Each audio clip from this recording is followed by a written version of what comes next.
Your jaw is clenched right now. You probably didn't notice until I mentioned it. Your shoulders are carrying tension they don't need to carry. Your breath is shorter than it should be. And the strange thing is this: nothing dangerous has happened. Yet your body is already preparing for something. Most people think overthinking starts in the mind. It doesn't. It starts here, in the body, before the thoughts even arrive. It's 2 in the morning. Your body is exhausted. Your brain is not. A conversation from 6 hours ago comes back. You replay it, word by word. Then comes the familiar sentence: I should have said that differently. And before you're done replaying the past, you're already rehearsing the future. Tomorrow's meeting, the unanswered text, the possibility that something goes wrong. 50 tabs open, every one of them loud. And here's the cruel part: you already know you're doing it. Knowing doesn't make it stop. Psychologists call this maladaptive rumination, the tendency to revisit the same thoughts repeatedly, especially around uncertainty. Past mistakes, relationships, things you can't control.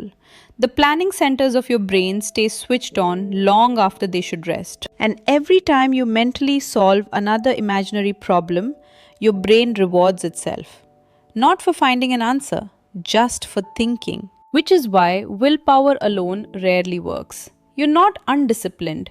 You're fighting a system designed to keep going. But here's the part most explanations stop short of. None of this tells us why this particular thought keeps returning. What if the reason you can't stop thinking isn't because your mind is broken? What if it's because something inside you has been trying to deliver the same message for years? Carl Jung believed the unconscious wasn't random noise. He believed it was communication, made up in part of everything we've pushed out of view because it didn't fit who we needed to be. He had a name for it: the shadow. And that changes everything. Because maybe the thought loop isn't the problem. Maybe it's the messenger. The conversation you keep replaying may not be about the conversation. It may be about feeling unseen. The mistake you keep revisiting may not be about the mistake. It may be about feeling inadequate. The future scenario you keep rehearsing may not be about tomorrow at all. It may be a wound from years ago wearing tomorrow's clothes.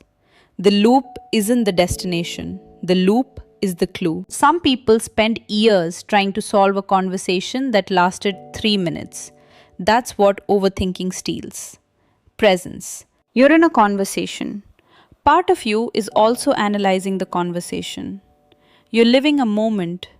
Part of you is grading the moment. Many overthinkers describe feeling like both the actor and the audience of their own life, watching themselves live instead of living. And because most people respond with, just stop thinking about it, the struggle becomes invisible. You smile, you function, you appear fine. Meanwhile, an entire unresolved conversation is running beneath the surface. That's where the loneliness comes from. Jung developed a practice for this. He called it active imagination. Here's a simplified version of it you can try tonight. The goal isn't to silence the thought, it's to listen to it. Next time the same thought returns, step 1, give the thought a voice. Not, I'm worried about the email. Instead, part of me is afraid of looking incompetent. Step 2, ask it a question. What are you trying to protect me from? Then wait. Don't analyze. Listen. Step 3, write down whatever appears. Even if it sounds irrational, even if it sounds old, even if it surprises you.